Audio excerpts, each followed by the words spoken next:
club vertegenwoordigen, dat vind ik echt heel mooi. Maar een land vertegenwoordigen, daar ben ik toch wel echt heel trots op dat we dat mogen gaan doen. Ja, dit had je toch niet kunnen dromen, dat dit voorbij zou komen? Nou, in mijn droom is al heel wat voorbij gekomen. Ja, maar dit in Indonesië niet, denk ik. Nee. Deze baan op zich al is grandioos. We hebben een heel...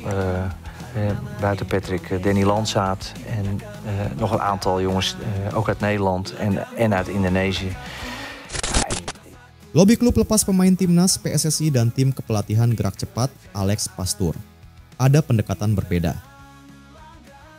Ambil tindakan cepat, tim kepelatihan dan PSSI melobi para klub pemain timnas Indonesia untuk secepatnya mereka bergabung dengan timnas Indonesia persiapan round 3 kualifikasi Piala Dunia 2026.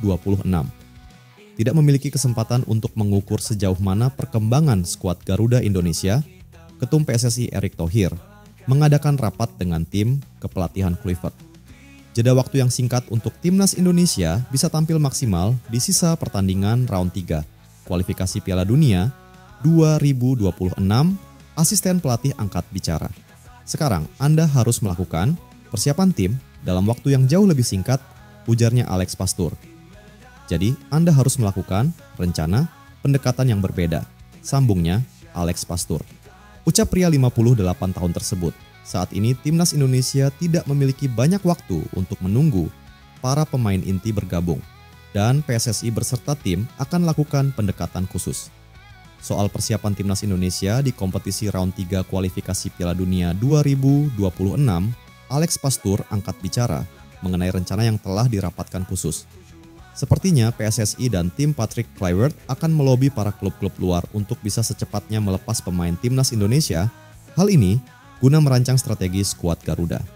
Kami, tim, dan PSSI semuanya jelas. Apalagi persiapan, tidak ada kesempatan uji coba untuk Indonesia. Seharusnya tidak ada kebingungan, jadi tidak membuang waktu untuk berpikir. Jelasnya Pastoor. Tidak memikirkan kebingungan di waktu yang mepet, Pastoor mengatakan bahwa pihaknya butuh bernegosiasi kepada klub sebelum pemain gabung ke timnas Indonesia. Tindakan ini dilakukan cepat dengan cara melobi klub yang mereka, pemain, tukangi, dan meyakinkan mereka untuk melepaskan pemainnya gabung timnas Indonesia. Tentu ketika pemain sudah memainkan pertandingan, klub terakhir tetapi belum ke timnas. Anda harus bernegosiasi dengan mereka, tandasnya Pastoor.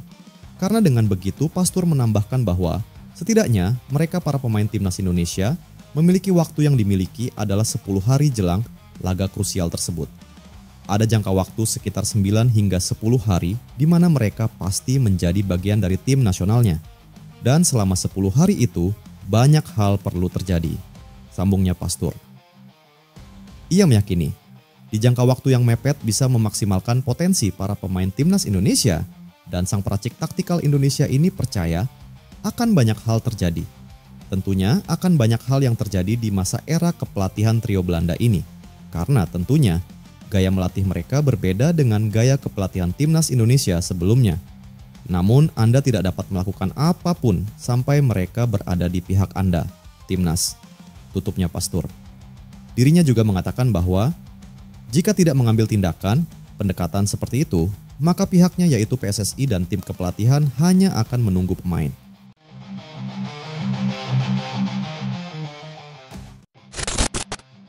Delano van der Heyden siap perkuat timnas Indonesia.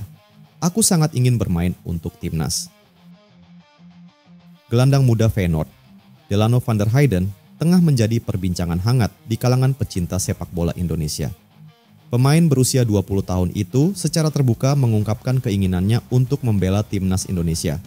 Meski saat ini masih menunggu kontak dari PSSI, Delano mengaku sangat antusias dengan peluang tersebut. Delano saat ini memperkuat Feyenoord U21 di Liga Belanda U21. Sebelumnya, ia juga sempat tampil untuk timnas Belanda U16 pada 2019 dan U18 pada 2021. Namun, darah Indonesia yang mengalir dari pihak ibunya yang berasal dari Maluku membuat Delano merasa memiliki kedekatan emosional dengan negara asal leluhurnya.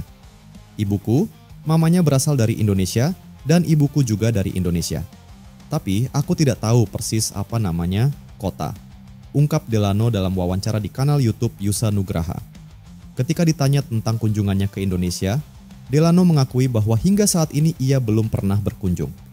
Meski begitu, ia memastikan bahwa rencana tersebut sedang dipersiapkan. Belum, tapi kita sedang merencanakan untuk ke sana, Indonesia. Iya, saya ingin secepatnya, tambahnya. Tak hanya itu, dukungan besar dari para supporter Indonesia juga menjadi salah satu motivasi utama Delano. Pemain muda ini sering menerima pesan langsung, DM, di Instagram dari netizen tanah air, yang mengungkapkan harapan agar ia segera memperkuat timnas Indonesia. Dukungannya sangat besar dan mereka selalu mendukungku. Mereka juga menunggu kapan aku bisa ke Indonesia untuk memperkuat timnas, imbuhnya. Aku juga sering dapat DM dari mereka. Ada proses yang harus kita jalani, jadi aku berharap secepat mungkin karena aku sangat ingin tentunya, ujar Delano penuh harap. Delano juga menyinggung peluang timnas Indonesia di kualifikasi Piala Dunia 2026. Ia mengungkapkan harapannya untuk bisa bermain dan membawa Indonesia bersinar di ajang tersebut. Iya, aku berharap begitu. Lolos Piala Dunia 2026. Aku sangat ingin itu untuk mereka.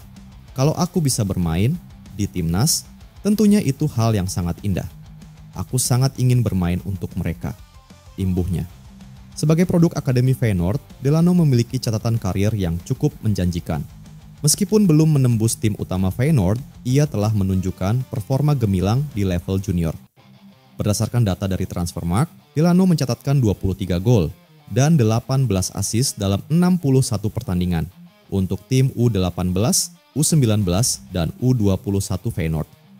Dengan kemampuannya sebagai attacking midfielder dan keinginan besar untuk membela timnas Indonesia, Delano van der Heyden menjadi salah satu talenta muda yang patut dinantikan.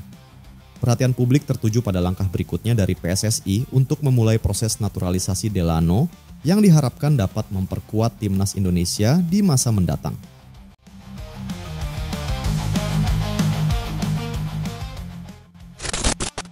Jay Itzes masuk radar Juventus. Venezia pasang harga fantastik dan tak bisa ditawar.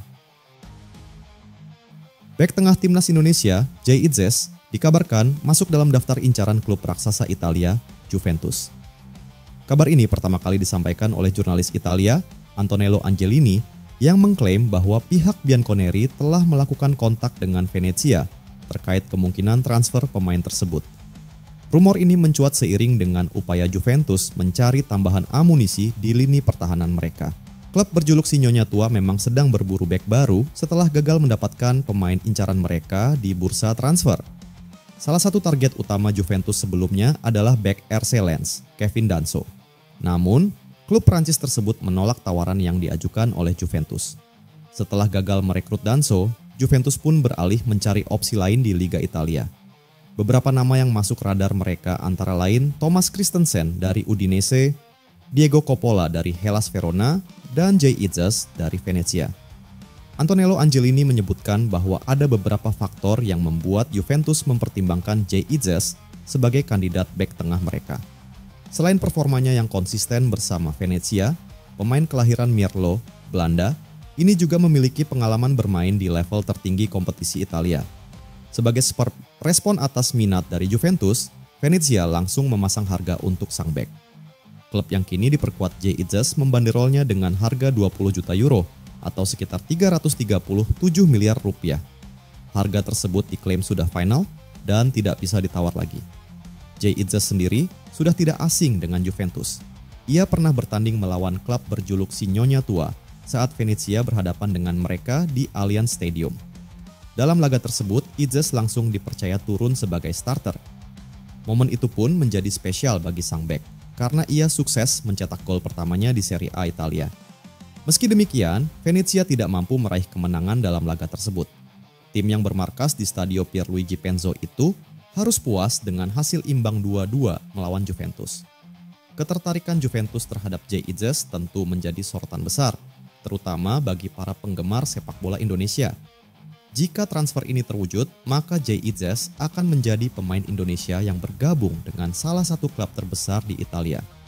Apakah mereka bersedia menebus harga yang dipatok Venezia atau justru mencari alternatif lain untuk memperkuat lini pertahanan mereka?